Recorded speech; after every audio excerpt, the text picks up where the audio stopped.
Pregnant सास। जमाना कितना भी बदल जाए, इतना भी नहीं कि बहू घर आए और सास गर्भवती दिख जाए।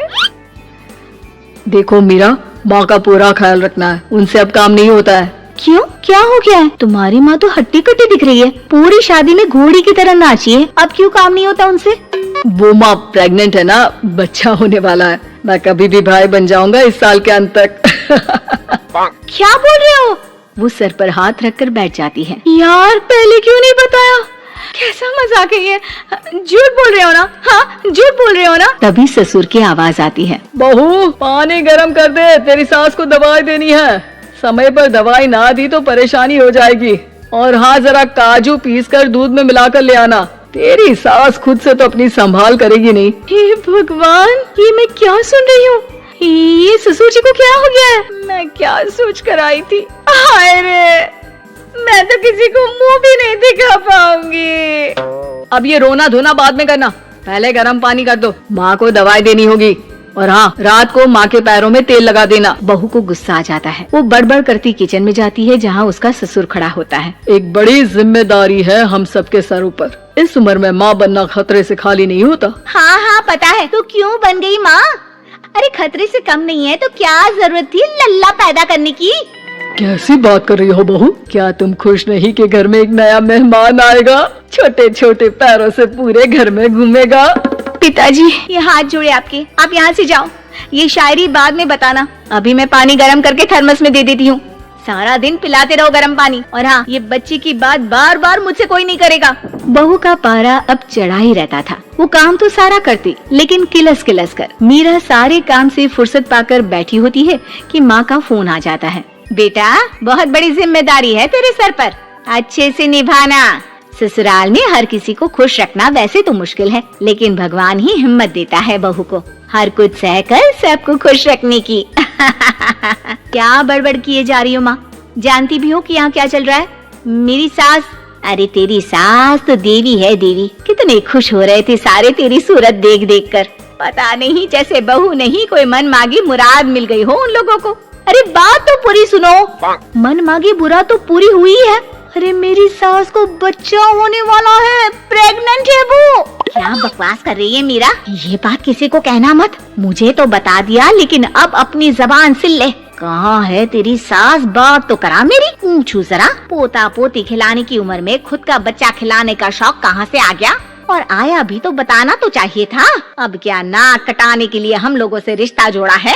रुक, तेरे पापा से बात करती हूँ। मीरा फोन रखकर लेट जाती है। वो एक सपना देखती है कि उसकी गोद में एक बच्चा खेल रहा है।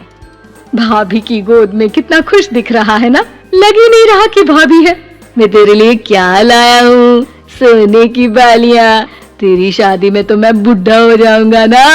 अरे कैसी बात कर रहा है बेटा, इसकी जिम्मेदारी तो तू ही लेगा। हम लोगों का तो कोई भरोसा नहीं, कब ऊपर वाला उठा ले। बहू को सास को देख देख कर गुस्सा आ रहा था। तभी वहाँ पड़ोसन आ जाती है। अरे बहू, तुझसे तो पूछने से भी डर लगता है कि कब खुशखबरी सुना रही है।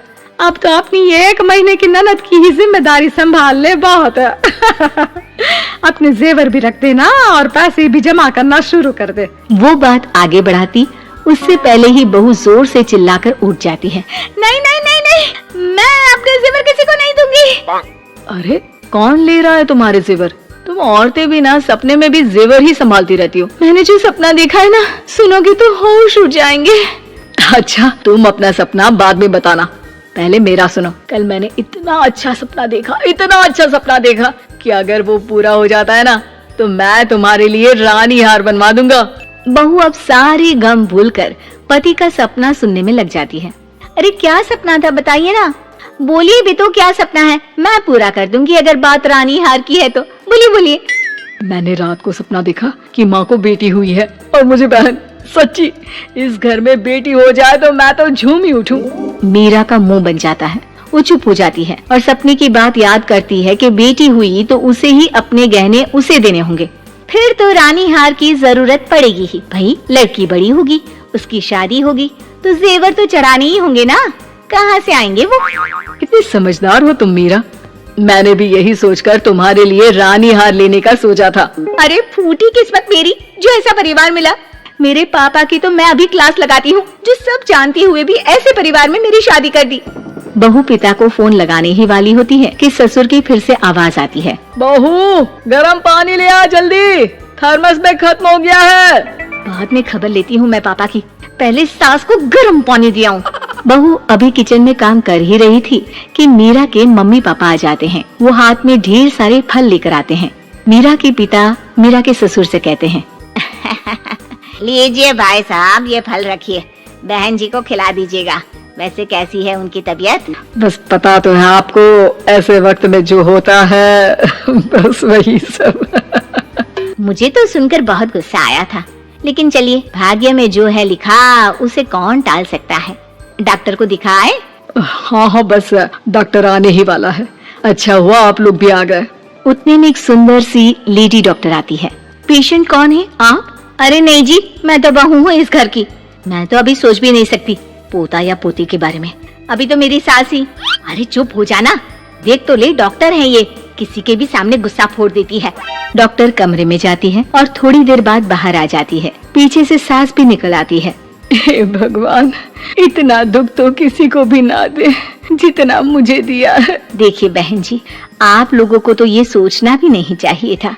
वही तो मैं भी कह रही थी कि आप लोगों के लिए तो सोचना भी गुनाह है, लेकिन अब पछताए होत क्या जब चिड़िया चुग गई खेत। डॉक्टर वहाँ से चली जाती है। मैं माँ नहीं बन सकती, मैं प्रेग्नेंट भी नहीं हूँ। ये कैसे? तुम तो बोल रही थी कि अरे वो गैस का दर्द था और पेट भी गैस से फूल रहा था। डॉक्टर ने चूर्ण दे दिया है, गर्म पानी से फाँकना है। मैं भी लाती हूँ गर्म पानी।